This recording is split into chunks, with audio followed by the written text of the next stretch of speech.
The bullet shattered the saloon window 3 inches from Cassidy Webb's head, and she didn't even flinch as she gathered her winnings from the poker table with steady hands. The year was 1876, and trouble had a way of finding her in every dusty corner of the Arizona Territory. But she had learned long ago that showing fear only made predators hungrier. The men around the table scattered like startled chickens, overturning chairs and diving for cover, but Cassidy simply stood, tucked the money into her leather satchel, and walked toward the back door with the kind of calm that came from surviving 23 years of hell. She had made it halfway across the room when the front doors burst open and 3 men stormed in, their faces twisted with rage. The leader was a thick-necked brute named Dalton Pierce, whose brother she had cleaned out in a card game 2 towns back. He had been a sore loser then, and apparently the family trait ran deep. "There's the cheating witch!" Dalton snarled, his hand hovering over his revolver. "You took everything my brother had, and he put a bullet in his own head because of it." Cassidy felt the familiar weight of guilt try to settle on her shoulders, but she shrugged it off like she always did. She hadn't forced anyone to play cards, hadn't forced anyone to bet what they couldn't afford to lose, and she certainly hadn't pulled any triggers. But men like Dalton didn't care about logic or responsibility. They just wanted someone to blame for their own failures. "Your brother made his own choices," she said, her voice cool as creek water. "Same as you're making yours right now." Dalton's face went purple with fury, and his hand dropped to his gun. Cassidy's fingers twitched toward her own weapon, a small derringer hidden in her boot, but she knew she wouldn't be fast enough. This was it. This was how her story ended, shot down in a nameless saloon in a town she couldn't even remember the name of. Then a voice drawled from the doorway behind Dalton, lazy and amused, like they were discussing the weather instead of murder. "Now, I don't recall this establishment allowing men to threaten ladies without buying them a drink first. Seems downright uncivilized." Cassidy's eyes flicked to the source of the voice and found a cowboy leaning against the doorframe, his hat tipped low over his face. He was tall and lean, built like a man who spent his days in the saddle, and there was something about the way he carried himself that suggested he was far more dangerous than he appeared. His hand rested casually on the ivory handle of his Colt Peacemaker, and even Dalton seemed to recognize the threat because he hesitated. "This ain't your business, stranger," Dalton said, but there was less conviction in his voice now. The cowboy pushed off the door frame and sauntered into the saloon, his spurs jingling with each step. As he moved into the light, Cassidy could see his face more clearly. He was probably around her age, maybe a year or 2 older, with sun-bronzed skin and eyes the color of whiskey. A scar cut through his left eyebrow, giving him a roguish appearance that probably made respectable women clutch their pearls. "See, that's where you're wrong," the cowboy said, still smiling. "I'm making it my business. Now you and your boys can turn around and walk out of here, or we can settle this the hard way. Your choice." Dalton looked between the cowboy and Cassidy, weighing his options. Finally, his survival instinct won out over his pride, and he spat on the floor before jerking his head toward the door. His companions followed him out, but not before shooting venomous glares at both Cassidy and her unexpected rescuer. When they were gone, Cassidy let out a breath she hadn't realized she was holding and turned to face her savior. Up close, he was even more striking, with a jaw that could have been carved from granite and a smile that suggested he found the whole world amusing. "Thank you," she said, meaning it, "though I'm curious why you decided to involve yourself." The cowboy's grin widened. "Name's Jackson Cole, and I've got a talent for finding myself in situations that don't concern me. Plus, I figured any woman who could sit through someone shooting at her without spilling her drink was worth meeting." "I wasn't drinking," Cassidy pointed out.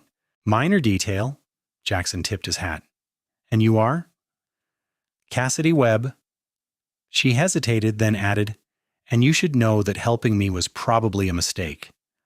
I bring nothing but trouble to good men." Jackson's eyes sparkled with something that might have been delight. "Good thing I'm trouble, too." Before Cassidy could respond, the bartender cleared his throat nervously. Miss Webb, I think it might be best if you moved along.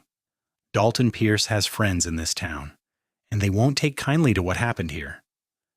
Cassidy nodded, having expected as much. She had been running for so long that leaving had become second nature. She collected her satchel and headed for the back door, unsurprised when Jackson fell into step beside her. "You don't have to follow me," she said as they stepped into the dusty street.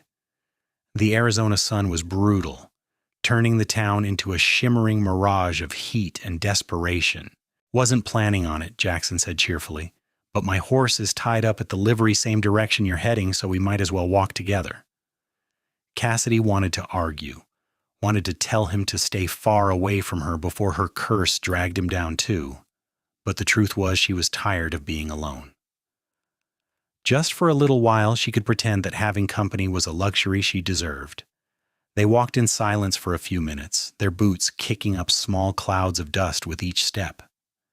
The town was typical of the territory, a collection of wooden buildings that looked like they might blow away in a strong wind, populated by miners, cowboys, and people running from something.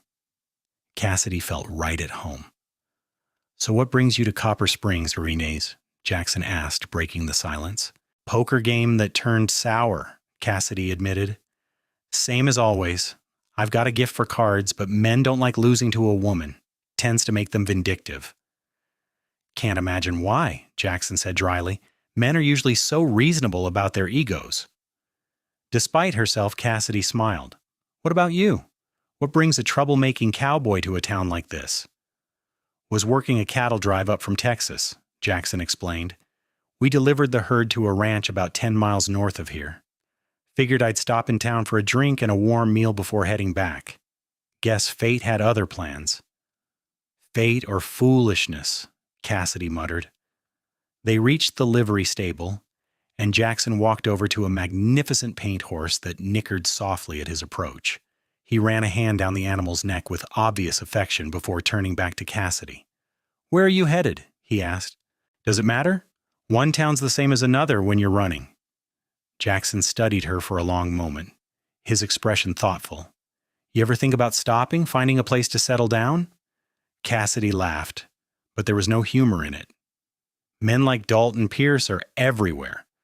I settle down, and eventually someone comes looking for revenge or to prove they're faster with a gun than a woman with a sharp mind. No, it's better to keep moving." "Maybe," Jackson said slowly. "Or maybe you just haven't found the right place yet, or the right person to settle down with." The suggestion hung in the air between them, dangerous and tempting. Cassidy felt something flutter in her chest, something she had buried deep years ago. Hope was a luxury she couldn't afford, but Jackson Cole looked at her like she was worth the risk, and that was intoxicating. "I need to get my horse," she said, changing the subject. The livery owner, a grizzled old man with more whiskers than teeth, brought out her mare, a dappled gray she had named Storm for her temperamental nature. As Cassidy was saddling up, raised voices from the street caught her attention. She looked over to see Dalton Pierce, and at least a dozen men heading their way, all armed and angry. Her heart sank. This was exactly what she had been trying to avoid. "Looks like your new friends are back," Jackson observed, his hand dropping to his gun. "And they brought reinforcements." "You should go," Cassidy said urgently. "This is my fight, not yours. Already told you I'm trouble." Jackson moved to stand beside her, his body language shifting from relaxed to ready. "Besides, I've always been terrible at walking away from a beautiful woman in danger." Cassidy felt heat rise to her cheeks that had nothing to do with the Arizona sun. No one had called her beautiful in a long time. Most men looked at her with suspicion or desire, but Jackson's compliment felt genuine, like he saw past the hardened exterior to something worth protecting. Dalton and his mob stopped about 20 feet away, forming a semicircle that blocked their escape. The livery owner had wisely disappeared into his office, leaving Cassidy and Jackson to face the angry crowd alone. "You made a big mistake, stranger," Dalton called out. "This is between me and the card sharp. You can walk away right now and we'll forget you were ever involved." "That's a generous offer," Jackson replied, "but I'm afraid I'm going to have to decline. See, I don't much care for men who gang up on women, even women who can handle themselves, strikes me as cowardly." The word hung in the air like a lit fuse. Several of Dalton's men bristled, hands moving toward their weapons. Cassidy calculated the odds and didn't like what she came up with. Even if she and Jackson were both excellent shots, they were outnumbered 6-1. This was going to end badly. Then the sharp crack of a rifle shot echoed through the street, and dust kicked up at Dalton's feet. Everyone froze and looked toward the source of the shot. A man stood on the roof of the general store across the street, his rifle trained on the mob. He was lean and weather-beaten, with a tin star pinned to his vest. "That's enough," the lawman called down. "Dalton, you and your boys disperse right now, or I'll start arresting people for disturbing the peace."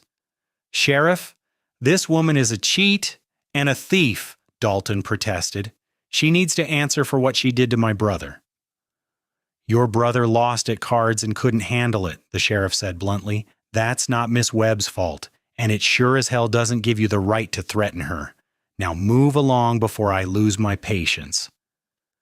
For a moment, Cassidy thought Dalton might push his luck, but apparently the sheriff carried more weight in Copper Springs than she had realized. Slowly, reluctantly, the mob began to break up, men drifting away with muttered curses and dark looks. Dalton was the last to leave, pointing a finger at Cassidy. "This isn't over," he promised, before stalking away. The sheriff climbed down from the roof and walked over to where Cassidy and Jackson stood. Up close, he looked tired, like a man who had seen too much violence and not enough justice. "Miss Webb, I'm Sheriff Tom Hadley. I've been hearing about you for a while now. You've got quite the reputation for leaving chaos in your wake." Cassidy bristled.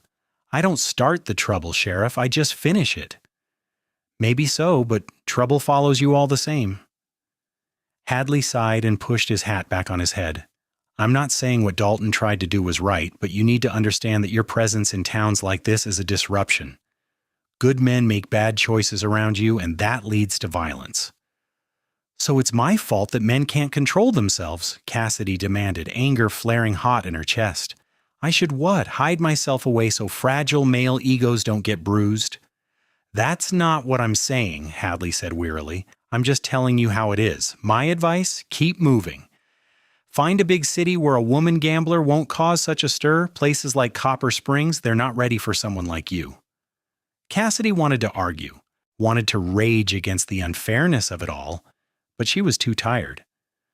The sheriff was right, even if she hated admitting it. Small towns with their rigid rules and expectations had no place for a woman who refused to be what they wanted her to be. "I was already leaving," she said quietly. Hadley nodded and turned to Jackson. "And you, stranger? You planning on riding with her?" Jackson glanced at Cassidy, something unreadable in his expression. "Thinking about it." "Then you're either the bravest man I've ever met or the dumbest." The sheriff tipped his hat to them both. "Either way, it's your choice. Just don't bring your trouble back to my town." As Hadley walked away, Cassidy finished tightening Storm's saddle and prepared to mount. She couldn't look at Jackson, couldn't bear to see the moment when he realized the sheriff was right and decided she wasn't worth the hassle. "So," Jackson said casually, "where to next?" Cassidy's head snapped up. "You're seriously considering riding with me? After everything you just heard?" "I heard a sheriff who's given up on fighting for what's right," Jackson said with a shrug. "I heard a woman being blamed for other people's choices. Didn't hear anything that changed my mind about you." "Jackson, I meant what I said. I bring nothing but trouble to good men. Everyone who gets close to me ends up hurt or dead or wishing they'd never met me." Cassidy hated the way her voice cracked, hated showing weakness, but she needed him to understand. "My father drank himself to death trying to deal with the scandal of having a daughter who refused to marry the man he chose. The first man I ever cared about got shot in a duel defending my honor. My best friend was run out of St. Louis because people thought my reputation would ruin hers. I'm poison, Jackson. Pure poison." Jackson stepped closer. So close she could see the gold flecks in his whiskey-colored eyes. "Maybe you've just been around the wrong kind of men. the kind who couldn't handle a woman with fire in her soul and steel in her spine. Me? I've been called trouble since I was old enough to walk. Got run out of my family ranch in Texas for refusing to play nice with the bastards trying to steal our land. Been in more fights than I can count, and I don't regret a single one. So when I said I'm trouble too, I meant it. Something in Cassidy's chest cracked open, years of carefully constructed walls beginning to crumble. She wanted to believe him, wanted to trust that maybe, just maybe, this man could handle the storm she carried with her. But belief was dangerous, and trust had burned her too many times. "Where would we even go?" she asked, testing him. "I've heard good things about Tombstone," Jackson said. "Silver mines have turned it into a real city, big enough that a woman gambler won't stand out so much, wild enough that we'll fit right in. We could start fresh there. You could play cards without small-town busybodies judging you, and I could find work protecting silver shipments or ranching or whatever needs doing." "We?" Cassidy repeated, focusing on the word. "You're talking like this is a partnership." "Isn't it?" Jackson's smile was soft, almost tender. "Or are you planning to ditch me at the first opportunity?" Cassidy should say yes, should tell him this was where they parted ways, that he had been kind, but she worked alone. But the words wouldn't come. Instead, she found herself nodding. "Tombstone it is, then." They rode out of Copper Springs side by side, the afternoon sun beginning its descent toward the horizon. The desert stretched endlessly in all directions, a landscape of saguaro cacti, scrub brush, and red rock that seemed to go on forever. It was beautiful in a harsh, unforgiving way, much like Cassidy herself. For the first few miles they rode in comfortable silence, each lost in their own thoughts. Cassidy kept glancing at Jackson, half expecting him to come to his senses and turn back, but he just sat easy in his saddle, occasionally humming a tune she didn't recognize. "Tell me about yourself," Jackson said eventually. "Where are you from? How did you become the most notorious female gambler in the Arizona Territory?" Cassidy hesitated. She didn't like talking about her past, but if Jackson was going to ride with her, he deserved to know what he was getting into. "I grew up in St. Louis," she began. "My mother died when I was 8, and my father was a merchant who expected me to marry well and give him connections to high society. But I had other ideas. I was good with numbers, good at reading people, and I discovered I had a talent for cards.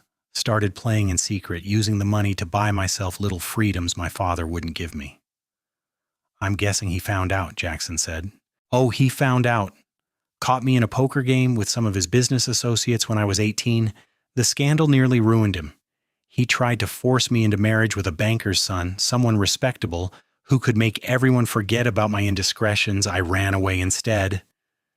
Cassidy's voice was flat, reciting facts without emotion. "Came west where women have a bit more freedom to be themselves. Been moving from town to town ever since, playing cards and trying to stay one step ahead of trouble." "And the men who've gotten hurt?" Jackson asked gently. "Thomas was the son of a judge. We met in Denver, and he was kind to me when everyone else looked down their noses, but his father didn't approve. And when someone insulted me in a saloon, Thomas challenged him to a duel. He was a lawyer, not a gunfighter. He never stood a chance." Cassidy's hands tightened on the reins. "I left Denver that same night and haven't let anyone get close since. Until now, I suppose." "I'm sorry," Jackson said, and she could hear the sincerity in his voice. "But Thomas made his choice. Same as I'm making mine. You can't protect everyone from themselves, Cassidy." "I can try. Or you could let people decide for themselves what risks they're willing to take." Jackson guided his horse closer so their legs were almost touching. "I'm not some naive kid who doesn't know what he's getting into. I've seen enough of the world to know that nothing worth having comes easy. If riding with you means dealing with some angry gamblers and judgmental sheriffs, well, I've dealt with worse." "Like what?" Cassidy asked, curious despite herself. Jackson's expression darkened. "Like watching my father work himself into an early grave trying to keep our ranch afloat, while corrupt land agents tried to steal it out from under us. Like burying my mother after she got sick and we couldn't afford a decent doctor. like having to choose between my pride and my survival when those same land agents finally succeeded in taking everything we'd built. "I'm sorry," Cassidy said softly. "What happened to the ranch?" "Seized for unpaid debts that were manufactured out of whole cloth. My older brother tried to fight it legally, but the system was rigged against us. I wanted to fight it with bullets, but my brother convinced me to walk away, said getting myself killed wouldn't bring the ranch back. So I left Texas and started drifting, taking work where I could find it." Jackson's jaw was tight with old anger. "That was 3 years ago. Haven't been back since." "Do you miss it? Texas?" "Every day. But I can't go back to who I was. Can't undo what happened. All I can do is keep moving forward and try to find something worth fighting for again." He looked at her meaningfully. "Maybe I just found it." Cassidy's breath caught in her throat. The way Jackson looked at her, like she was something precious and worth protecting, made her feel things she had buried deep. It was terrifying and exhilarating in equal measure. "You barely know me," she protested weakly. "Then I guess we'll have to remedy that. We've got a long ride to Tombstone. Plenty of time to get acquainted." They made camp that night near a small creek, one of the few water sources in the harsh desert landscape. Jackson proved to be skilled at making camp, quickly gathering firewood and setting up a comfortable space while Cassidy tended to the horses. It felt natural, working alongside him, like they had been doing this for years instead of hours. As the sun set, painting the sky in brilliant shades of orange and purple, they sat by the fire and shared a simple meal of beans and hardtack. It wasn't fancy, but Cassidy couldn't remember the last time she had enjoyed a meal more. There was something about Jackson's presence that made everything seem brighter, more alive. "Tell me something true," Jackson said as the stars began to appear overhead. "Something you've never told anyone else?" Cassidy considered the question, turning it over in her mind. There were so many secrets she kept locked away, so many truths she had never spoken aloud, but Jackson's eyes were warm and patient, and she found herself wanting to share. "I'm lonely," she admitted quietly. "I tell myself I prefer being alone, that I don't need anyone else. But the truth is I'm so tired of running. I want what other women have, a home and someone to share it with and maybe even a family someday. But I'm terrified that if I stop moving, if I let myself want those things, everything will fall apart like it always does." Jackson reached across the space between them and took her hand. His palm was rough with calluses, warm and solid and real. "Nothing has to fall apart," he said. "Not if we don't let it." "You can't promise that," Cassidy said. But she didn't pull her hand away. "No, I can't. Life's unpredictable and bad things happen to good people all the time. But I can promise that whatever comes, we'll face it together. I won't run at the first sign of trouble, won't abandon you when things get hard. That's what partnership means." Cassidy felt tears prick at her eyes, but she blinked them back. She had cried enough over the years, shed enough tears for lost dreams and broken promises, but Jackson's words felt different. Felt like maybe, just maybe, she could dare to hope again. "Why me?" she asked. "You could have any woman you wanted. Why choose the one everyone says is trouble?" Jackson's smile was slow and devastating. "Because trouble's more interesting than safe. Because any woman who can stare down an angry mob without flinching is someone I want on my side. And because when I look at you, I see someone who survived everything the world threw at her and came out stronger. That's beautiful, Cassidy. That's worth everything." Unable to help herself, Cassidy leaned across the fire and kissed him. It was impulsive and reckless. Two things she usually avoided, but Jackson kissed her back like she was air, and he had been drowning. His hand came up to cup her cheek. Gentle, despite the strength she could feel coiled in his body. When they finally broke apart, both breathing hard, Jackson rested his forehead against hers. "We should probably take this slow," he murmured, though his hand was still on her face, thumb stroking softly across her cheekbone. "Probably," Cassidy agreed, but she was already leaning in for another kiss. They did take it slow, though, Despite the attraction crackling between them like lightning, they spent that night on opposite sides of the fire, talking until the stars wheeled overhead and exhaustion finally claimed them. But Cassidy slept better than she had in years, lulled by the sound of Jackson's steady breathing and the knowledge that she wasn't alone. The next 2 days of travel passed in a blur of conversation and growing intimacy. Jackson was easy to talk to, and Cassidy found herself sharing stories she had never told anyone, memories of her childhood and dreams for the future. In return, Jackson told her about growing up on the Texas ranch, about learning to ride before he could walk, and the pride he had felt working alongside his father. They also discovered practical compatibility.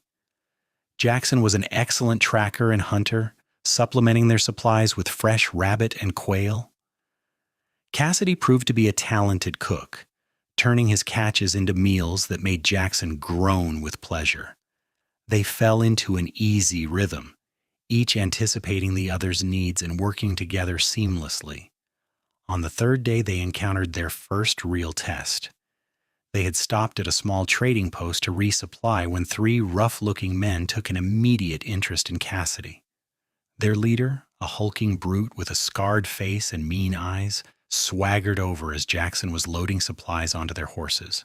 "Well, now, what do we have here?" the man said, his gaze raking over Cassidy in a way that made her skin crawl. "Pretty little thing like you shouldn't be traveling with just one man for protection. Dangerous country out here." "We're managing just fine," Cassidy said coolly, positioning herself so that Jackson was within her line of sight. They hadn't discussed it, but she could see the tension in his shoulders and knew he was ready to move if necessary. "I'm sure you are, but a woman like you needs proper protecting. Why don't you ditch the cowboy and come with us? We'll treat you real nice." The man's grin revealed broken teeth, and his companions laughed like he had said something clever. "Not interested," Cassidy said flatly. She turned away, dismissing him, but the man grabbed her arm. Jackson moved like striking snake, his hand clamping down on the man's wrist with enough force to make him yelp. "The lady said she's not interested. Now you can let go and walk away, or I can break every finger in your hand. Your choice." The man's face went red with rage, and his free hand dropped to his gun. Cassidy's heart hammered. But before anyone could draw, the trading post owner emerged with a shotgun. "Take it outside or don't take it at all," the owner said firmly. "I won't have blood on my floors." The standoff lasted another moment before the scarred man wrenched his arm free and backed away, rubbing his wrist. "This isn't over," he snarled before retreating to where his friends waited. Jackson and Cassidy finished loading their supplies quickly and mounted up. As they rode away, Cassidy could feel the 3 men's eyes on her back, and her instincts screamed danger. "They're going to follow us," she said quietly. "I know." Jackson's hand rested on his gun. "We'll deal with it when they make their move." The attack came an hour later, when they were riding through a narrow canyon with high walls that made Cassidy feel trapped. The 3 men appeared from behind a cluster of boulders, guns drawn, and wearing ugly smiles. "End of the line," the scarred man announced. "The woman stays with us and you can ride away with your life. Refuse, and we'll take her anyway and leave you for the buzzards." Cassidy felt fear spike through her, but it was quickly replaced by cold calculation. She evaluated distances, cover, and odds. Jackson met her eyes and gave a tiny nod. They were thinking the same thing. "On 3, Jackson murmured. 1. Cassidy's hand moved toward her saddle rifle. 2. The 3 men spread out slightly, thinking they had won. 3. Everything happened at once. Jackson spurred his horse forward, drawing the men's attention while simultaneously pulling his gun. Cassidy dove from Storm's saddle, rolling behind a rock and coming up with her rifle. She fired, the shot taking one of the men in the shoulder and sending him sprawling. Jackson's gun barked twice and another man went down, clutching his leg. The scarred leader got off a shot that whizzed past Jackson's head before the cowboy's return fire caught him in the chest. The man fell backward, dead before he hit the ground. Silence descended over the canyon, broken only by the moans of the 2 wounded men. Cassidy's hands were shaking with adrenaline, but she kept her rifle trained on the survivors as Jackson dismounted and kicked away their weapons. "You two have a choice," Jackson said, his voice hard as iron. "You can climb on your horses and ride away, or I can leave you here for the desert to finish. What's it going to be?" The man Cassidy had shot grabbed his wounded shoulder and stumbled toward the horses with his companion. They managed to mount up and rode away without looking back, leaving their dead leader behind. Jackson walked over to where Cassidy stood and gently took the rifle from her hands. "You all right?" "I killed a man," Cassidy said numbly. She had been in dangerous situations before, but she had never actually taken a life. The reality of it was hitting her hard. "You defended yourself." "Big difference." Jackson pulled her into his arms, holding her tight against his chest. "I know it doesn't feel that way right now, but you did what you had to do. They gave us no choice." Cassidy buried her face against his shoulder, breathing in the scent of leather and sage that clung to him. "This is what I meant about bringing trouble. That man is dead because of me." "That man is dead because he tried to kidnap you at gunpoint," Jackson corrected firmly. He pulled back enough to look into her eyes. "Stop taking responsibility for other people's evil choices. You didn't ask for this. You didn't want this. They forced your hand, and you survived. That's nothing to be ashamed of." Intellectually, Cassidy knew he was right, but emotionally she felt the weight of that death settling onto her shoulders alongside all the others. She wondered if there would ever come a time when she could exist without violence following in her wake. They buried the dead man because it was the decent thing to do, even if he hadn't deserved decency. Then they rode hard for the rest of the day, putting as much distance between themselves and the canyon as possible. Neither of them spoke much, both processing what had happened in their own ways. That night, Cassidy couldn't sleep. She lay staring up at the stars, reliving the moment she had pulled the trigger over and over again. Finally, unable to bear her own thoughts, she got up and walked over to where Jackson sat keeping watch. "Can't sleep?" he asked, shifting to make room for her beside him. "Too many thoughts?" Cassidy sat down, drawing her knees up to her chest. "Do you ever regret it? The choices you've made? The life you've lived?" Jackson was quiet for a long moment. "Sometimes. I regret not being able to save my family's ranch. I regret not being there when my mother got sick, but I don't regret surviving, and I don't regret fighting back against people who tried to hurt me. Life's too short for that kind of regret." "I regret so much," Cassidy whispered. "I regret leaving my father even though staying would have destroyed me. I regret Thomas dying for me. I regret every man who's gotten hurt because I refused to be what society wanted me to be, and now I'll regret today for the rest of my life." Jackson wrapped an arm around her shoulders, pulling her close. "Then let me help you carry those regrets. You don't have to bear them alone anymore." Cassidy turned to look at him. This man who had inserted himself into her life and refused to leave despite every warning she had given him. His face was gentle in the firelight, his eyes full of an emotion she was afraid to name.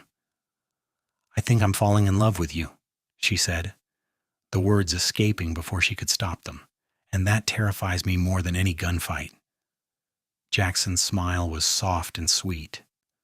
"I think I'm already there, and yeah, it's terrifying, but it's also the best thing that's happened to me in years." He kissed her then, slow and deep, and Cassidy felt some of the darkness inside her retreat. She might be trouble, might carry a storm with her wherever she went, but Jackson was right. He was trouble too, and together maybe they could weather anything. They arrived in Tombstone a week later, and Cassidy understood immediately why Jackson had suggested it. The town was a chaotic sprawl of buildings and people, fueled by the silver mines that honeycombed the earth beneath it. It was loud and dirty and utterly lawless, a place where a woman gambler would barely rate a second glance. They found rooms at a boarding house run by a no-nonsense widow named Mrs. Patterson, who took one look at them and quoted prices without judgment. Separate rooms because even in a place like Tombstone, some propriety had to be maintained, but Cassidy found she didn't mind. She and Jackson had the rest of their lives to figure out the details. The first few weeks in Tombstone were an adjustment. Cassidy found work dealing cards at the Oriental Saloon, one of the nicer establishments in town. The owner, a shrewd businessman named Lou, recognized her talent immediately and put her at the high-stakes tables. She was good at her job, reading people and playing the odds with precision, and soon she had built up a small fortune. Jackson found work as a guard for the silver shipments heading out of town. It was dangerous work, with bandits constantly trying to rob the wagons, but Jackson was fast with a gun and fearless when it mattered. He earned a reputation quickly, and before long, he was in high demand. Despite their busy schedules, they made time for each other. They would meet for meals, walk through the chaotic streets, and talk about their days. Slowly, Cassidy began to believe that maybe this could work, that maybe she had finally found a place where she belonged. But trouble has a way of finding those who run from it. And Cassidy's past caught up with her on a cold November evening 3 months after they arrived in Tombstone. She was dealing cards at the Oriental when a man sat down at her table, and her blood ran cold. It was Thomas's brother Richard, and the look in his eyes promised nothing good. "Miss Webb," Richard said, his voice dripping with false courtesy. "What a surprise to find you here. I've been looking for you for a very long time." Cassidy's hand stayed steady as she dealt the cards, but her mind was racing. "Richard, I'm sorry about Thomas. I never wanted him to get hurt." "Sorry?" Richard's laugh was bitter. "You're sorry? My brother is dead because of you. He threw away everything, his career, his family, his future, for a woman who wasn't worth it, and then you ran like the coward you are." The other players at the table were watching with interest now, sensing drama. Cassidy wanted to defend herself, wanted to explain that she had begged Thomas not to fight that duel, but she knew it wouldn't matter. Richard needed someone to blame for his brother's death, and she was a convenient target. "I think it's time for a break," she said calmly, standing up from the table. "Lou, can you get someone to cover my table?" But Richard stood as well, blocking her path. "You're not running this time. You're going to face what you did." "Let her go," a familiar voice said from behind Richard. Jackson had entered the saloon without Cassidy noticing, and now he stood with his hand resting on his gun, his expression dangerous. Richard turned, taking in Jackson's stance and demeanor. "And who are you?" "Someone who doesn't take kindly to men threatening women in public." Jackson's voice was calm, but there was steel underneath. "Now step aside." "This is none of your concern," Richard said, but he moved aside slightly, giving Cassidy room to pass. She hurried toward Jackson, relief flooding through her. But Richard wasn't done. "Is this your new protector?" he called after her. "How long before you get him killed too? That's your pattern, isn't it? Good men die around you." Cassidy froze, his words hitting her like physical blows. Every fear she had carried, every doubt about whether she deserved happiness rose up to choke her. Jackson stepped forward, putting himself between Cassidy and Richard. "Listen very carefully, because I'm only going to say this once. Whatever happened in the past is done. Cassidy didn't kill your brother. He made his own choices, and those choices had consequences. You want to be angry at the man who pulled the trigger, or be angry at a society that makes men think they need to duel over honor. But don't you dare blame her for surviving." "You don't know what you're talking about," Richard spat. "She's poison. She'll destroy you like she destroyed my brother." "Then that's my choice to make, not yours." Jackson's voice was hard. "Now get out of here before I lose my patience."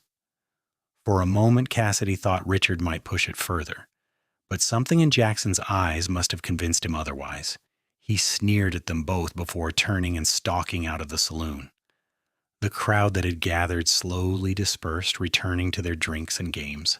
Jackson took Cassidy's arm and guided her toward a quiet corner. "Are you all right?" he asked, concern etched in his face. "He's right," Cassidy said dully. "I am poison. Thomas is dead because of me, and now Richard has to live with that grief. And you—" her voice broke. "You could be next, Jackson. Every day you're with me, you're at risk." "Stop," Jackson said firmly.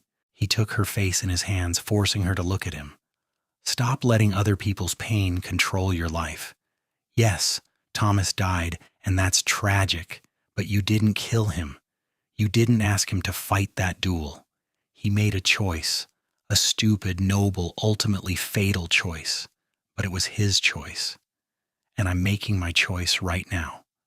I choose you, Cassidy. I choose this life we're building together. I choose love over fear.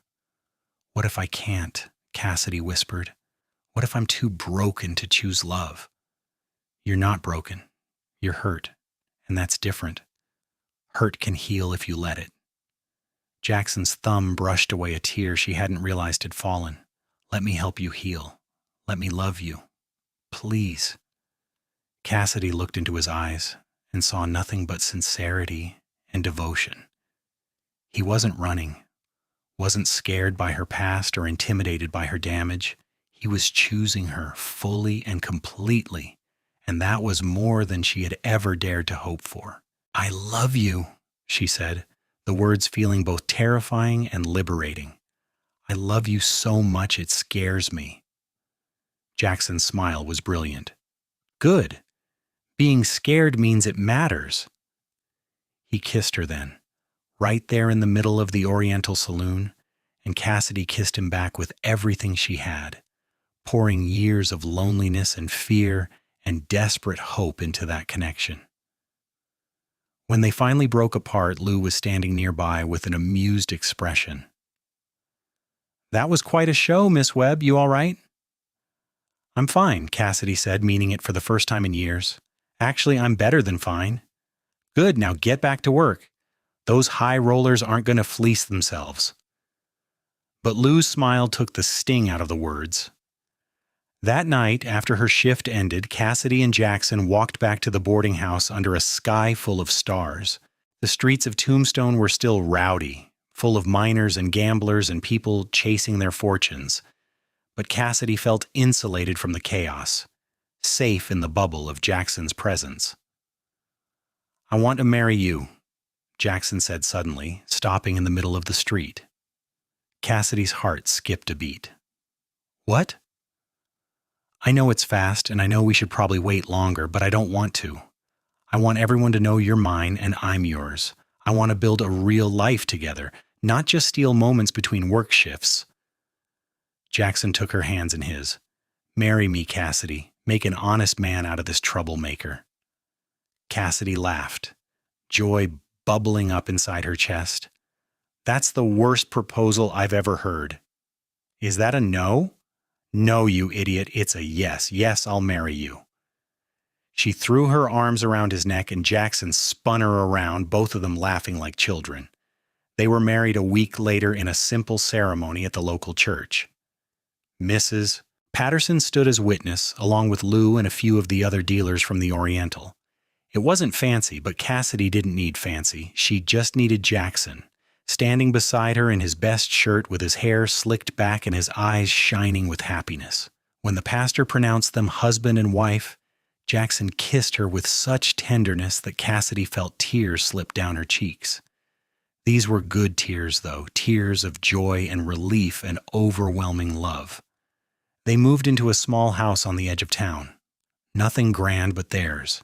Cassidy continued dealing cards, though she cut back her hours to spend more time building their home. Jackson still worked the silver shipments, but he was saving money with a purpose now, talking about maybe buying a small ranch someday where they could raise horses and children and build the life his family had lost. For the first time in her adult life, Cassidy felt settled. She still had nightmares sometimes, still worried that her happiness would be ripped away. But Jackson was always there to hold her through the dark moments and remind her that she deserved good things. Their first real test as a married couple came 6 months after the wedding. Jackson was out on a silver run when bandits attacked the wagon. The fight was brutal, and when the dust settled, Jackson had taken a bullet to the shoulder and another to the leg. His fellow guards brought him back to Tombstone more dead than alive. Cassidy nearly lost her mind when they carried him into their house, blood soaking through improvised bandages. She sent for the doctor and spent 3 agonizing days nursing Jackson through fever and pain, terrified that she was going to lose him, that her curse was finally claiming another good man. But Jackson was stubborn, and he fought his way back to health with the same determination he brought to everything else. When he finally opened his eyes and smiled at her, weak but alive, Cassidy sobbed with relief. "Told you I wasn't going anywhere," he rasped, his hand finding hers. "You almost died," Cassidy said, torn between relief and anger. "You almost left me." "But I didn't. I'm here and I'm going to stay here." Jackson squeezed her hand. "We're survivors, Cassidy, both of us. It's going to take more than a couple of bullets to split us apart." He recovered slowly, gaining strength day by day. Cassidy refused to leave his side, hiring another dealer to cover her shifts at the Oriental so she could focus on nursing him back to health. It was exhausting and terrifying, but it also brought them closer together. In the quiet hours of recovery, they talked about everything, their fears, their dreams, their hopes for the future. When Jackson was finally well enough to move around, he made an announcement. "I'm done with the silver runs. The pay's good, but it's not worth dying for. I've been talking to a rancher north of here who's looking for a partner. He's got land and cattle, but needs someone younger to help manage things. I think it's time we started building that ranch we've talked about." Cassidy felt hope bloom in her chest. "A ranch? You're serious?" "Dead serious. We've saved up enough for a decent investment, and I know cattle. It won't be easy, but nothing worth doing ever is." Jackson pulled her close. "What do you say? Ready to become a rancher's wife?" "I'm ready for whatever comes next, as long as you're beside me." They made the deal with the rancher, a weathered old-timer named Henry Clayton, who had no children to leave his land to. He was looking for someone to carry on his legacy, and Jackson impressed him immediately. They formed a partnership, with Henry providing the land and experience, while Jackson provided the labor and fresh ideas. The ranch was a sprawling property about 15 miles outside Tombstone, with good grazing land and a creek that ran year-round. The house needed work, but it was solid, and Cassidy fell in love with it on sight. For the first time, she had a real home, a place that belonged to her and Jackson. She gave up dealing cards and threw herself into ranch life. It was hard work, harder than anything she had done before, but it was honest work, and she found satisfaction in it. She learned to ride better, to handle cattle, to manage the household and keep the books. Jackson was proud of her, and that pride fueled her determination to succeed. Life wasn't perfect. They faced droughts and disease, dealt with rustlers and difficult cattle, but they faced everything together, and that made all the difference. Slowly, the ranch prospered. They expanded their herd, hired a few hands to help with the work, and established a reputation for quality livestock. 2 years after they moved to the ranch, Cassidy discovered she was pregnant. The news filled her with equal parts joy and terror. She wanted a child, wanted to give Jackson the family he deserved, but she was afraid. Afraid something would go wrong, afraid her curse would extend to her baby, afraid she would fail as a mother.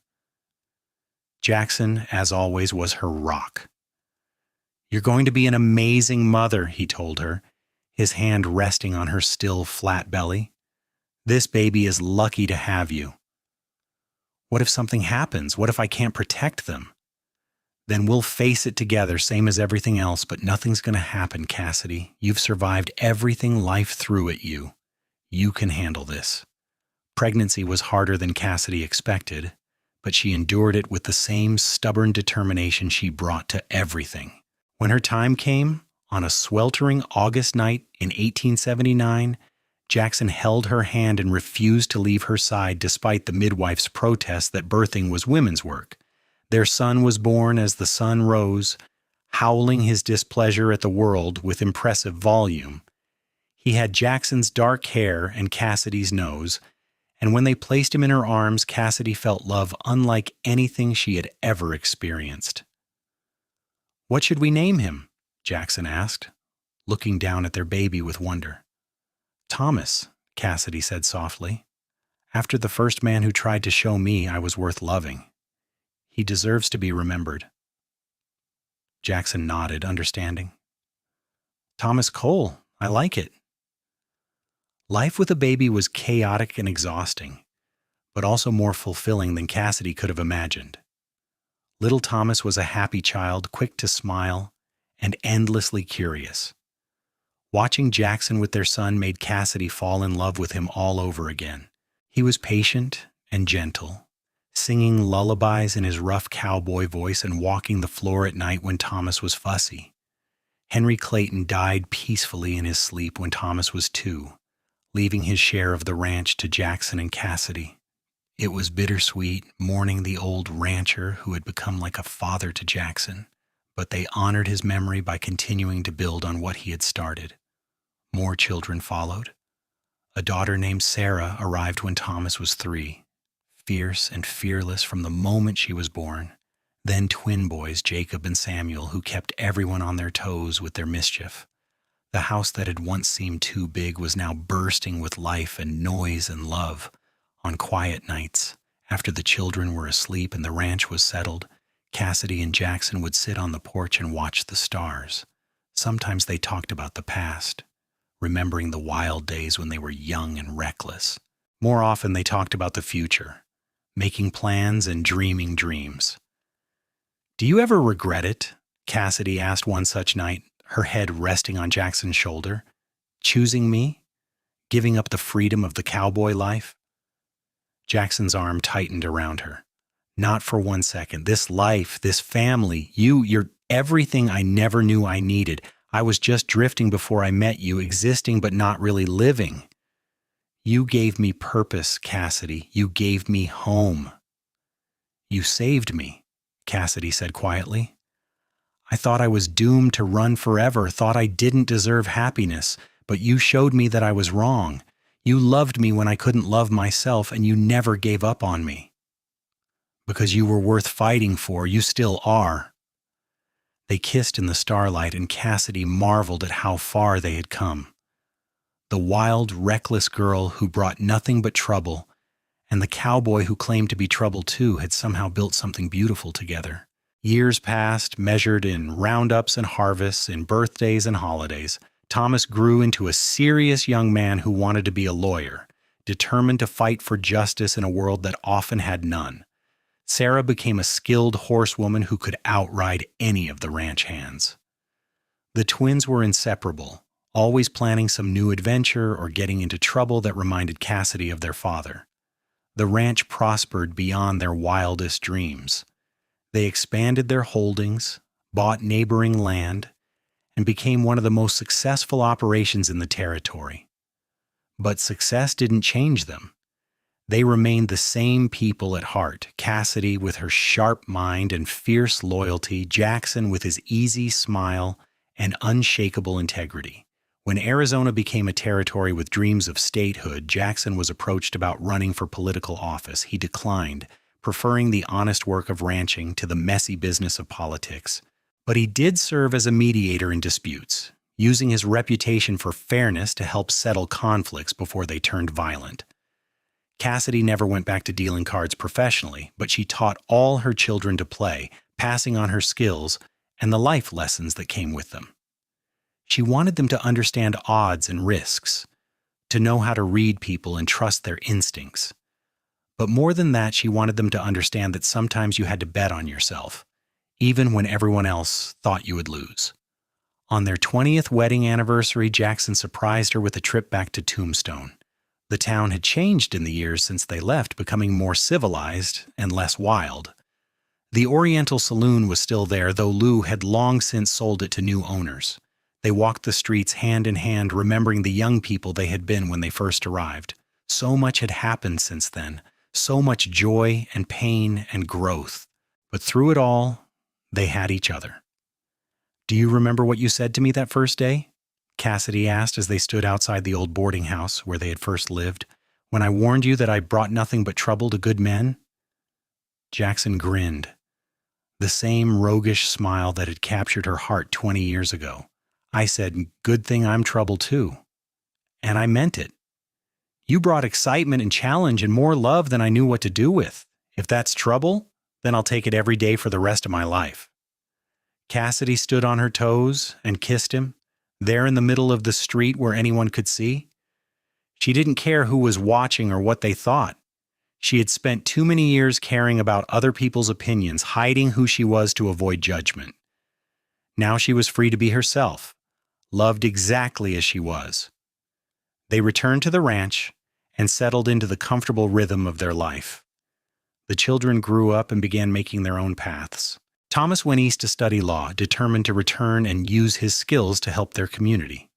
Sarah shocked everyone by announcing she wanted to buy her own ranch, and Cassidy and Jackson gave her a portion of their land to get started.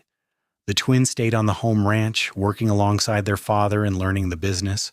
Grandchildren arrived, filling the ranch house with new laughter and chaos. Cassidy discovered that being a grandmother was even better than being a mother. She could spoil the little ones and send them home when they got cranky. And watching Jackson with his grandchildren made her fall in love with him all over again. As they grew older, their bodies wore down from years of hard work, but their spirits remained strong. They scaled back their involvement in the day-to-day operations of the ranch, trusting their sons and the capable hands they had trained over the years. Instead, they focused on each other, taking time to appreciate the life they had built. On a cool evening in spring, when Cassidy was 68 and Jackson 70, they sat on their porch watching the sunset paint the sky in brilliant colors. Their hands were clasped together, fingers intertwined, and Cassidy thought about the journey that had brought them here. "Thank you," she said quietly. Jackson turned to look at her. "For what?" "For seeing me, for choosing me, for loving me even when I couldn't love myself, for giving me a family and a home and a life beyond anything I dreamed was possible." Cassidy squeezed his hand. "Thank you for proving that I wasn't really trouble at all. I was just waiting for the right person to see the good in me." Jackson's eyes were bright with emotion. "You were never trouble, sweetheart. You were just a woman ahead of your time, too strong and smart and independent for the world you were born into. All I did was recognize what you were worth and hold on tight." "You did more than that. You saved me." "No," Jackson said gently. "You saved yourself. I just gave you a safe place to land." They sat in comfortable silence as the stars began to appear overhead, the same stars that had witnessed their first kiss, their wedding, and every important moment in between. The ranch was quiet around them, peaceful and prosperous, a testament to what they had built together. In the distance, they could hear their granddaughter laughing as she chased fireflies across the yard. Inside the house, their sons were arguing good-naturedly about the best way to handle a stubborn bull. Sarah's voice drifted from the barn, singing an old cowboy song as she tended to her horses. This was home. This was family. This was everything they had fought for, and more than they had dared to hope for. The trouble they had both carried had transformed into something beautiful, something lasting, something worth every hardship they had endured. "I love you, Jackson Cole," Cassidy said, the words as true as the first time she had spoken them. "I love you too, Cassidy Cole, today, tomorrow, and every day after that." They kissed as the last light faded from the sky. Two souls who had found each other against all odds and built a love that would endure long after they were gone. Their story would be passed down through generations, a testament to the power of choosing love over fear, of seeing the best in each other, even when the world saw only trouble. And in the end, that was the greatest legacy they could leave, proof that sometimes the most broken people create the most beautiful lives, that sometimes trouble is exactly what you need, and that love, real love, can overcome anything if you're brave enough to fight for it.